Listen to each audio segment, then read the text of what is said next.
Começa agora, Inédita Pamonha. Por instantes felizes, virginais e irrepetíveis.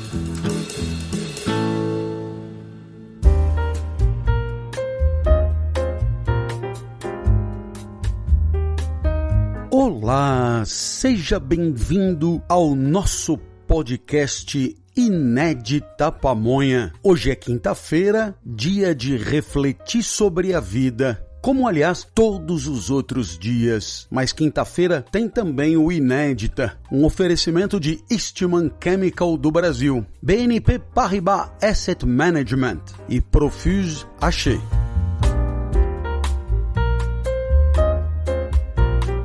Bem, eu queria hoje falar sobre a possibilidade de um encantamento, a possibilidade de maravilhar-se. Claro, imediatamente você pensa, vamos para Paris, vamos ver a torre, vamos olhar a cidade lá de cima. Ou então você pensa, não, vamos para Nova York, vamos para Broadway. O outro levanta a mão e diz, de jeito nenhum, eu sugiro caça submarina no Mediterrâneo. E haverá ainda quem diga de jeito nenhum, alpinismo no Everest.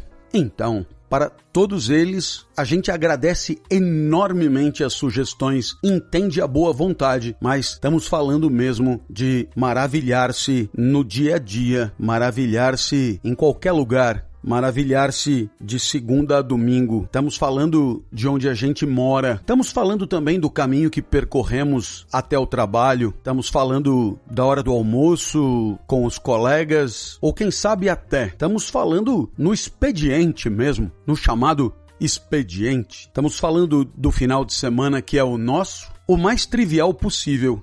E é isso que vamos tratar, maravilhar-se, mas maravilhar-se aí mesmo, sem precisar ir à lua e olhar a terra lá de longe. Bem, primeiro degrau, né, como eu costumo dizer, ou a primeira porta do castelo a abrir, é ter um tiquinho, mas um pouquinho de confiança nessa possibilidade. Porque se você vier para ser hipnotizado e botar na cabeça que não vai se deixar hipnotizar, não há quem te hipnotize. Pois muito bem, aqui é parecido. Se você vier com o espírito de não se deixar maravilhar, você vai ganhar. Sabe por quê? Porque de fato é muito mais fácil viver modorrento, viver tipo sem graça, viver ao quebrado, é muito mais fácil. Isso é o óbvio. Então, se você ainda vier com força para não se deixar maravilhar, não há quem consiga mesmo. Então, você tem que ter um tiquinho de confiança, uma fé que é possível, né? Que é possível. Então, esse é o primeiro passo. Sem esse primeiro passo, na contramão da tua disposição, na contramão da tua vontade, não há quem consiga.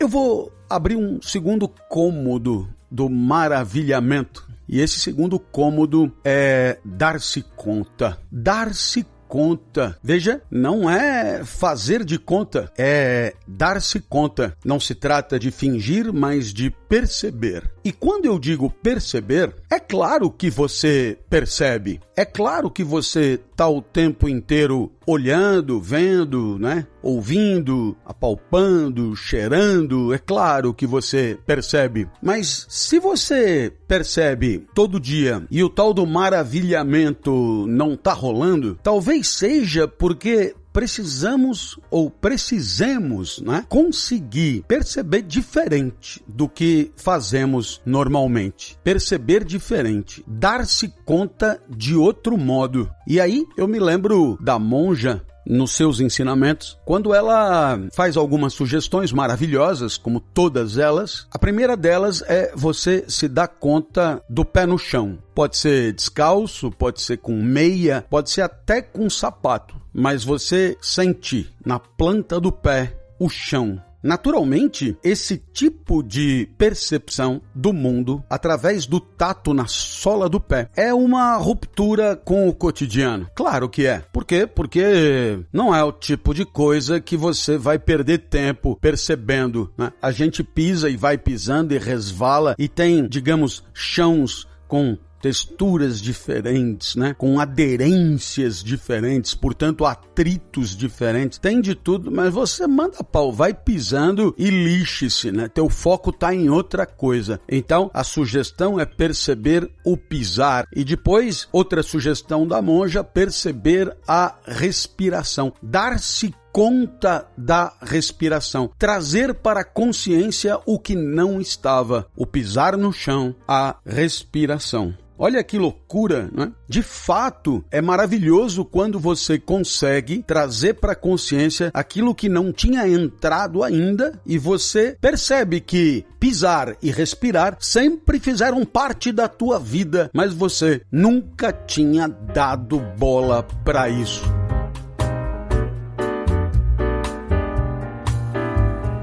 Ah, já houve enriquecimento. Você olha e diz, eu não vi enriquecimento nenhum, não vi graça nenhuma disso, perceber que eu respiro. Ah, bolas, tudo bem que eu não tinha me tocado ainda direito assim. De fato, agora eu me dou conta, encher os pulmões, esvaziar os pulmões e tal, mas te juro, não tô subindo nas paredes por causa disso não. Esse maravilhamento é sutil demais pro meu gosto. Eu preciso de alguma coisa mais violenta, isso aí pra mim tá muito fraco, né? Eu queria então propor um terceiro exercício, né? E esse terceiro exercício tem a ver com a própria leitura. A própria leitura, pega um livro qualquer, abre o livro, pode ser no começo dele mesmo, e aí você percebe que ali acontece alguma coisa muito incrível. No cotidiano mais abilolado, você passa os olhos por aqueles símbolos, aqueles signos, aquelas letras, né? Aqueles traços ali marcados na folha de papel que vão sendo justapostos em linha e você passa os olhos e você vai lendo. Ponto. Lê aí,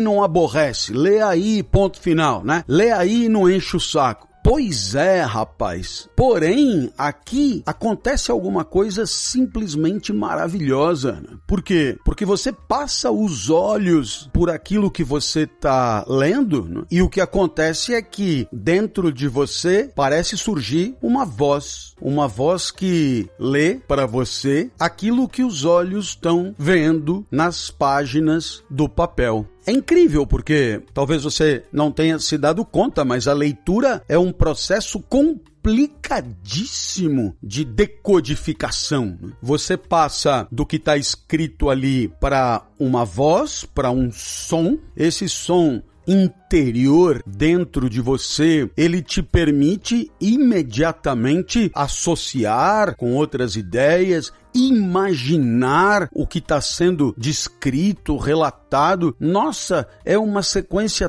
tão poderosa e tão rica de experiências que eu perco até a fala na hora de descrever. Você quer ver? A maior prova que isso pode ser maravilhoso é você ler e você procura ouvir dentro de você a voz de outra pessoa. Outro dia eu estava fazendo uma live, né, para o pessoal do Clássicos do Pensamento e alguns escreveram: professor, toda vez que eu leio alguma coisa, quem eu ouço dentro de mim é você. Caramba, você pode mesmo conseguir isso. Um outro jeito de conseguir isso é você tirar o som de uma série, por exemplo, que está sendo legendada e você ali coloca a voz que você quiser. Há, portanto, aqui um trabalho mesmo de decodificação maravilhoso, extremamente complexo, que permite ao autor do livro exibir a sua alma por intermédio desses códigos mediadores que chegam até você, convertem-se num porta-voz, não é? Interno e ainda despertam as imaginações mais incríveis, essas sim produzidas completamente por você, mais estimuladas pela leitura e, portanto,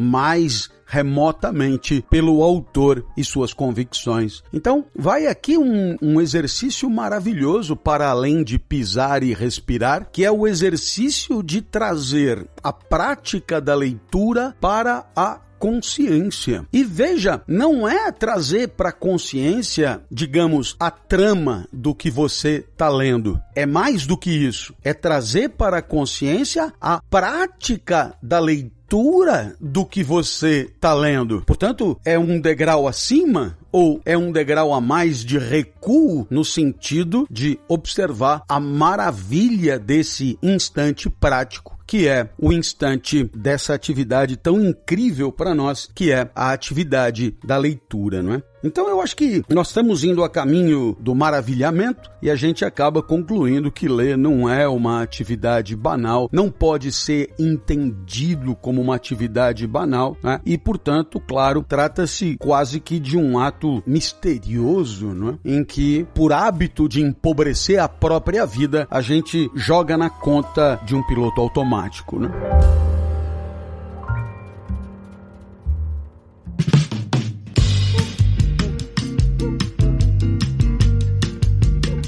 Talvez você tenha se dado conta de que no cotidiano você tem inúmeros focos de atenção e esses inúmeros focos de atenção acabam te fragmentando, te dividindo e, portanto, te fragilizando. E talvez, eu diria, o terceiro ponto forte aqui da nossa reflexão é justamente conseguir colocar o cotidiano entre parênteses, né? Então, o maravilhamento, ele pressupõe, de um lado, um pouquinho de confiança, num primeiro momento. Num segundo momento, ele pressupõe uma capacidade de se dar conta do que está acontecendo. Em outras palavras, você se dá conta daquilo que você está fazendo, das experiências que está tendo, de como está vivendo da maneira mais completa possível. E, num terceiro momento, tal como eu acabei de dizer, há uma suspensão do cotidiano, e essa suspensão do cotidiano nos permite vencer as suas comodidades. E por que comodidades? Eu insisto que há comodidades porque, no final das contas, o cotidiano é um estilo de existência ao qual estamos muito habituados e em relação ao qual acreditamos dominar muito o seu funcionamento. Na hora que colocamos o cotidiano em suspenso, abrimos uma espécie de um parêntese, né? E nos dedicamos a uma atividade de maravilhamento, aonde vamos, num primeiro momento, nos dar conta do que nos acontece, trazer para a consciência a nossa prática e deixar-nos invadir por ela num espírito de plenitude, é normal que tenhamos receio. É normal que tenhamos receio do que possa nos acontecer. Afinal de contas, você deve imaginar, desde o começo, todo o maravilhamento, por se tratar de uma ruptura com o cotidiano, ele pode ser prazeroso, incrivelmente prazeroso, mas ele pode ir além do prazer. Ele pode nos reservar sensações que ignoramos até então. E é por isso que talvez essa experiência, né, de busca de uma consciência plena da experiência possa despertar em nós um certo temor.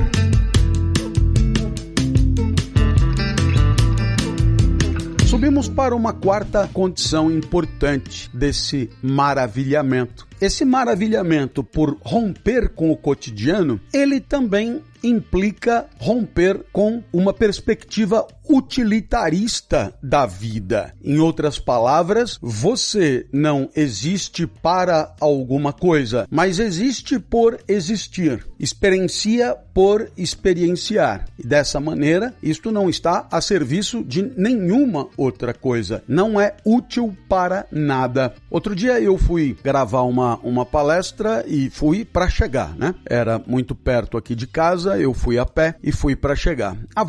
Na volta eu fiz o mesmo caminho, só que eu não vim para chegar. Eu não tinha nada para fazer em casa, então, de uma certa maneira, o percurso, ele deixou de ser um percurso instrumental de chegada, né, de me levar a um destino, e passou a ser um percurso com valor imanente, com valor nele mesmo. Portanto, nessa volta, eu pude reparar nos jardins dos prédios, eu pude reparar nas calçadas, nas árvores cujas raízes fazem subir o cimento das calçadas, eu pude reparar nas pessoas e nos seus rostos aflitos cruzando a minha figura na calçada, eu pude reparar nos motoristas e seus veículos possantes e pouco generosos com os pedestres, eu pude reparar até mesmo na meteorologia, que foi ganhando sua consistência, que foi se organizando, que foi se transformando como sempre faz. Enfim, eu pude reparar no vento, na brisa, na temperatura do vento que batia no meu rosto. Em outras palavras, a volta não teve nada que ver com a ida, porque a volta não tinha destino.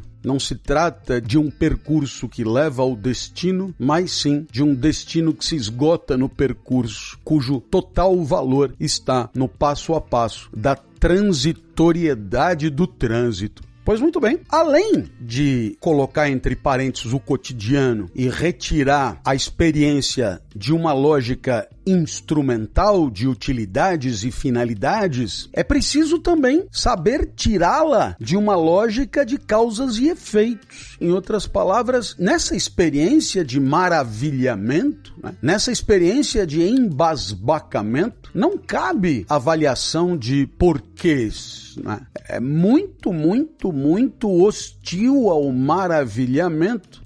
A partir do frescor da brisa que bate no rosto, investigar as causas da temperatura do vento, da onde vem, por que será que está mudando o tempo. Como você deverá conhecer tanta gente assim que adora, ante qualquer experiência, dar uma explicação, uma causalidade, isso é porque é assim, isso é porque é assado, e evidentemente que todo esse causamento da experiência é profundamente anti-maravilhamento, é hostil ao maravilhamento, porque o maravilhamento, ele não vai nem para frente nas utilidades, nem para trás nas causalidades, dado que esgota ali mesmo a sua razão de ser. E é por isso que maravilhamentos dispensam discurso. Maravilhamentos dispensam avaliações, análises. Maravilhamentos dispensam tanto porquês quanto paraquês. Que loucura! Que loucura! Pois é.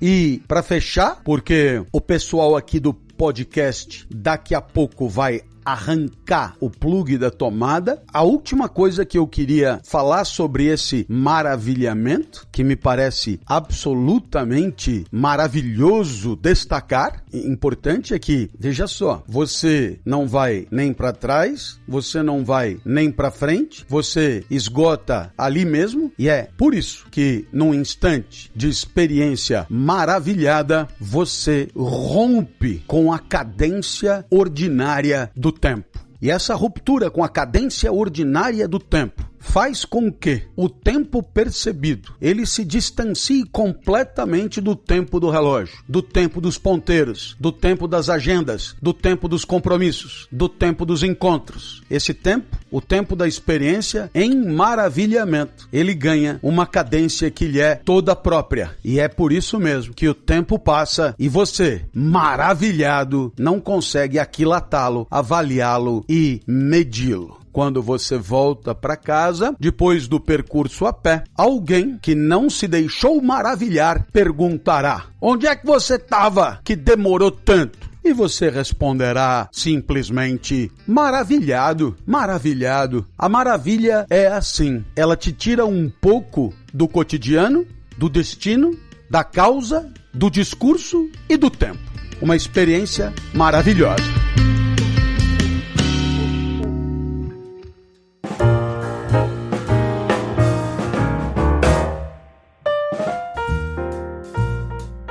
Era o que tínhamos para dizer nesse maravilhoso dia de quinta-feira, dia de podcast, dia de Inédita Pamonha, mais longo do que de hábito, mas valeu demais a pena estar com você. Graças a Eastman Chemical do Brasil, BNP Paribas Asset Management e Profuse Haché. Quinta-feira que vem, se você gostou de hoje, tem mais. Valeu!